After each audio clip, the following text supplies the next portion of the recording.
About a week ago, we took a look at Monster Hunter Wilds beta and the benchmark tool on a high-end and a mid-range PC build, trying to look at the overall performance and visuals in the game. I shared some of my concerns regarding both of those topics, and while the video itself did pretty well on the channel, and it was fairly well received with an approval rating of 88%, I did get quite a few comments of people trying to imply that the beta build is old, and that the benchmark is a lot more representative of the final build in the game with performance fixes. This was according to Capcom, apparently. Now, naturally, this gave me an idea to try to compare the two, and I spent quite a bit of time trying to align my beta gameplay footage to that of the benchmark and match it the best I can. So then, how big is the difference between the two, and what can we expect at launch? Now, I suggest staying till the end and check out my conclusion for my overall thoughts and some perspectives. Now let's begin. We're going to make two comparisons, one at native resolution with no upscaling and DLAA, but also DLSS quality. For the sake of transparency, I'll show the settings for both the beta and the benchmark run. We're going to start with the DLAA run here, and I'm using my RTX 4090 Ryzen 9800X3D at 3440 by 1440 resolution, which is my favorite way to play games. And as you can see here, we have DLAA enabled, and we're essentially using the ultra graphical preset, so maxed out graphical settings, no ray tracing. And here's the benchmark build of the game, which has some different settings, or the layout is a little bit different, but we're using the same exact settings. As you can see, DLAA and ray tracing setting is off.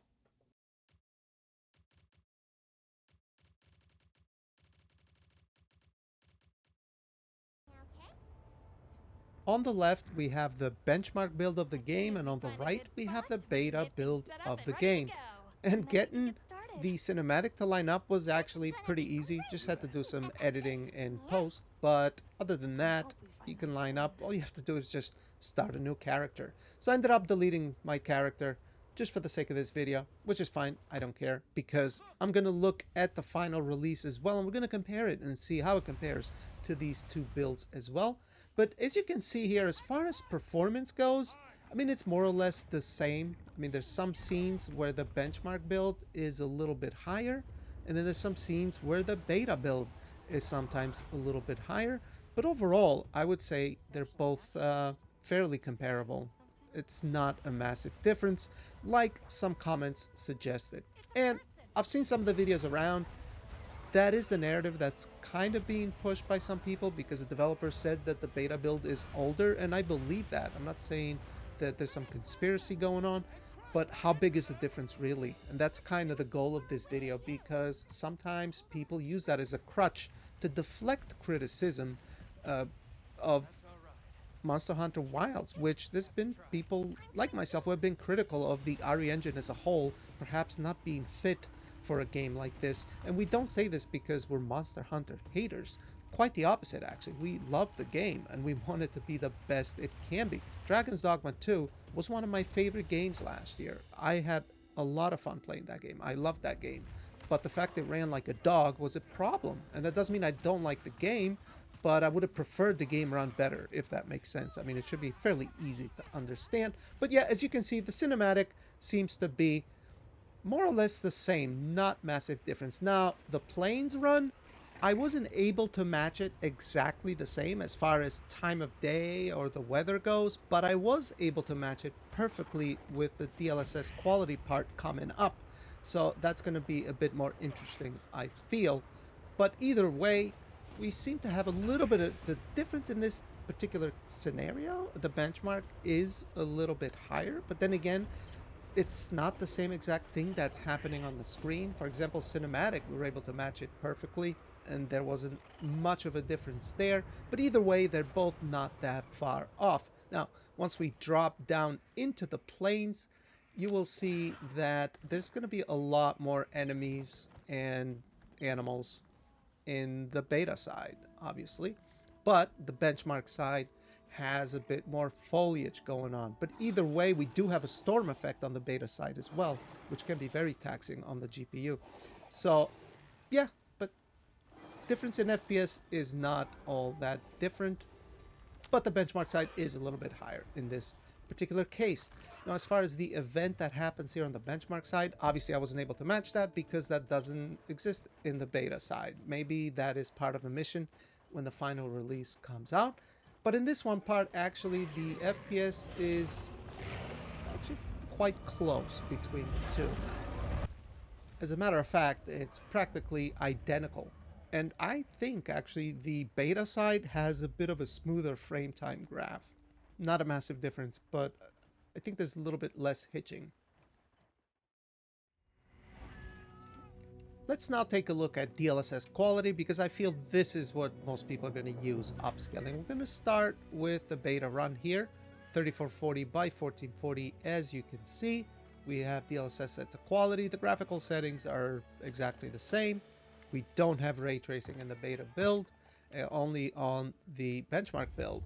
And here's the benchmark build of the game, where we're using the same exact settings, 3440 by 1440, with DLSS quality and all the settings maxed out. We begin with the cinematic again, and again, there isn't very big difference in FPS between the two, although the benchmark run can sometimes be a little bit higher by a couple FPS. Nothing massive, right? We're already getting over 100 or so FPS in the cinematic. Cinematics are a lot less demanding than actually playing in the real world. I'll show you a little bit of gameplay too of the beta build during the daytime, because I have some concerns and I wanted to put things in perspective as well. Because my conclusion so far, guys, I have to admit, is that I thought actually the benchmark was quite a bit better from my previous video, but now that I'm putting them side by side, they're actually pretty close in performance. I mean, you have to admit, you can see it for yourself. It's not much of a difference here in the cinematic. But anyway, let's take a look at the planes, because that is a bit more interesting. And here we go, guys. We've arrived in the plains. We started in this city, which can actually be quite CPU intensive in the beta.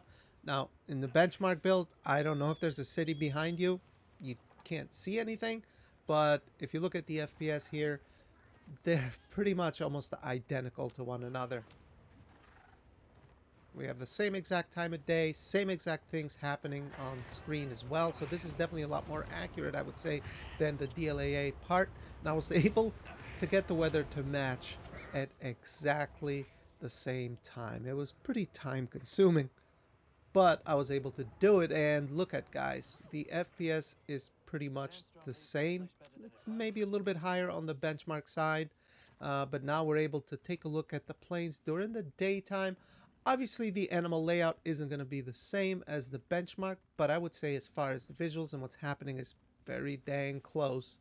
And again, I mean, now the beta side is a little bit higher. So it's, yeah, I don't see this massive difference that I was told to expect between the very old beta build and the benchmark build. I'm sorry, but I'm just not seeing that. If anything, I would say the beta is very representative of what the benchmark is showing, right? Even though there wasn't a big difference between the benchmark and the beta build as far as performance, it's important to remember that it doesn't represent the final release of the game. It could be better, which is what I'm hoping. It could be worse. It could have de novo and other things. Who knows? As for me, I have pretty high-end hardware. The game actually ran pretty smooth for me. So I'm not going to have many issues, but most people don't. They have more dated hardware. Some people have lower end hardware. So when the game comes out, we are going to do thorough testing and test multiple different sets of hardware and combinations as well to give you guys a more accurate idea.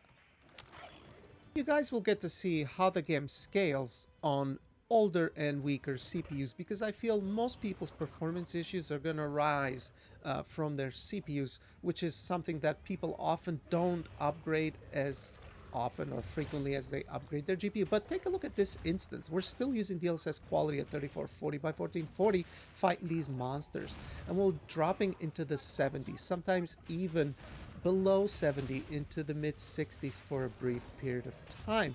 Now, To be fair, the game at least doesn't have any stuttering issues. I actually felt really good and smooth to play for me. But again, this is a private lobby game. There's no other players. There's no... there isn't as much going on as there could be. So obviously, that's going to vary depending on what's happening in the game. But just to put into perspective just how demanding this game actually is, I have some examples to show you guys. Now this here is Avowed. Same resolution, DLSS quality. It's the latest Unreal Engine 5 game that uses ray-traced global illumination and ray-traced reflections. And I'm actually using the hardware ray tracing option, which is the most demanding setting, not software ray tracing like Monster Hunter Wilds will be. And with the same exact settings, same exact resolution, we're at 90 FPS. Now I get it, the games are not the same, obviously two different type of games, but we still can use it just to put things into perspective. I mean, this is technically an open world game, but it's not like Monster Hunter Wilds, obviously.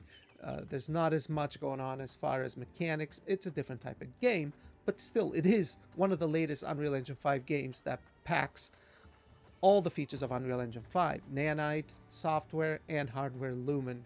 And those are enabled in this particular case.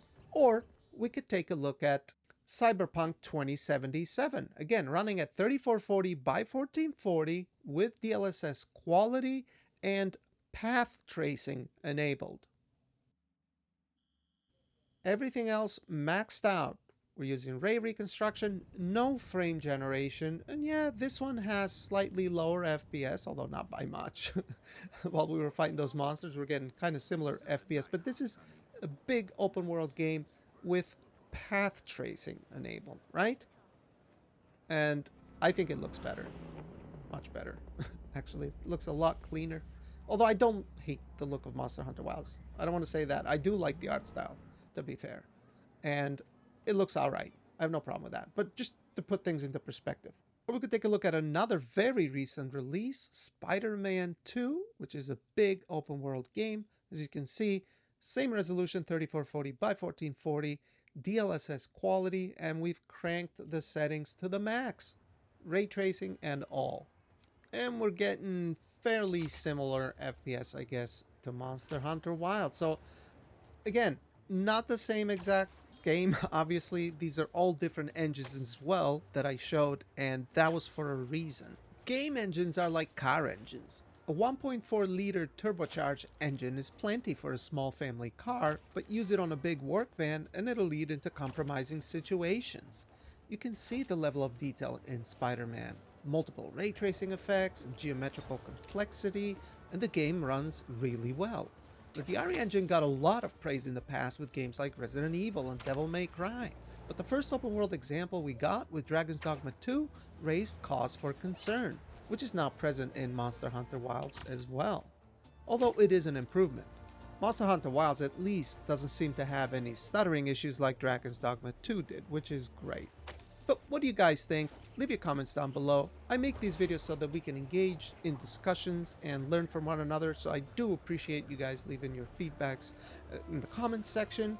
And the point of these videos isn't to be a hater or to be unfair or anything like that. I mean, we are all passionate about this hobby and we want to see games do great, run great. That way we can all enjoy them. That's kind of the point. So constructive criticism is perfectly fine.